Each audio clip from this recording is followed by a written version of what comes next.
একজন ভালো স্বামীর অবশ্যই ৩টা গুণ থাকতে হবে। যদি ৩টা গুণ থাকে তাহলে বুঝবেন সে হচ্ছে একজন ভালো স্বামী। এর মধ্যে ১ নম্বর গুণ হচ্ছে স্ত্রীর সঙ্গে দায়িত্বশীল আচরণ করা। অনেক হাজব্যান্ড আছে স্ত্রীর সাথে দায়িত্বশীল আচরণ করে না, তার সাথে যেমন তেমন আচরণ করে, যেমন তেমন ব্যবহার করে। এটা করা যাবে না। আপনার স্ত্রী, এটা আপনার সম্মান। আপনার স্ত্রীর সম্মান মানে আপনার সম্মান। আপনার স্ত্রীর ভালো সুখ দুঃখ মানে আপনার ভালো, আপনার সুখ আপনার দুঃখ, এটা বুঝতে হবে। আপনি মনে রাখবেন, শুধুমাত্র ভাত কাপড় দিলেই স্বামী হওয়া যায় না প্রিয় ভাইয়েরা।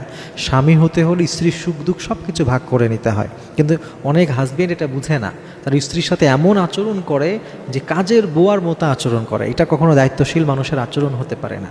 আপনি স্ত্রীর সাথে কোমল আচরণ করবেন, তারও একটা ব্যক্তিত্ব বোধ আছে, তারও একটা সম্মান বোধ আছে। আপনি তার সাথে সেইভাবে আচরণ করবেন যেটা নবীজি সাল্লাল্লাহু আলাইহি সাল্লাম করতেন।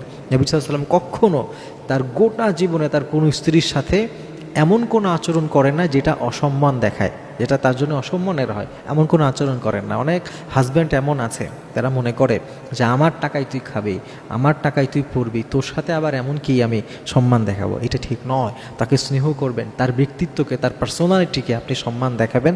এইটা একজন আদর্শবান স্বামীর কর্তব্য। এটা হচ্ছে ১ নম্বরে।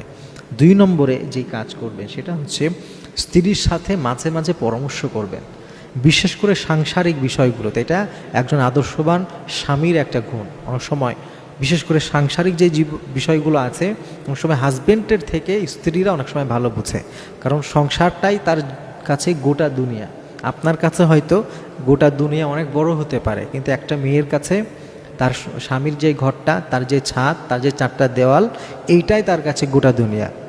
এবং ওইটা সে খুব ভালো মতো বুঝে কিভাবে কোন জায়গায় কোনটা রাখলে কোনটা করলে ভালো হয়। এজন্য অনেক সময় স্বামীর চাইতে সাংসারিক বিষয়গুলো স্ত্রীরা ভালো বুঝে। এজন্য স্বামীর উচিত হচ্ছে পারিবারিক এই সমস্ত ব্যাপারগুলোতে একাকার সিদ্ধান্ত না নিয়ে মাঝে মাঝে চেষ্টা করা যে স্ত্রীর সাথে একটু পরামর্শ করতে। যদিও সিদ্ধান্ত আপনিই নেবেন, দিন শেষে একজন হাজব্যান্ড, একজন পুরুষই সিদ্ধান্ত নেবে, কিন্তু স্ত্রীর সাথে পরামর্শ করলে কি হয়? প্রথমত সুন্নাহ আদায় হলো, আল্লাহ তাআলা পবিত্র কালামুল্লাহ মাজিদে এবং নবী সাল্লাল্লাহু আলাইহি ওয়াসাল্লাম হাদিসের অনেক জায়গায় পরামর্শের অনেক উপকারের কথা বলেছেন।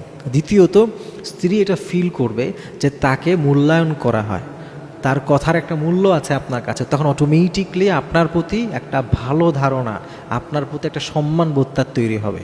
এবং যদি কখনো কোনো ভুল করে ফেলেন ওই সিদ্ধান্তে, আপনার স্ত্রী আপনাকে কটু কথা শোনাবে না, আপনাকে বলবে না যে তুমি একাকাই সিদ্ধান্ত নিয়েছিলে, এখন তুমি ভুল করছো, আমরা কি জানি। যখন উভয় মিলে সিদ্ধান্ত নেওয়া হয় তখন একটা সাপোর্ট পাওয়া যায়।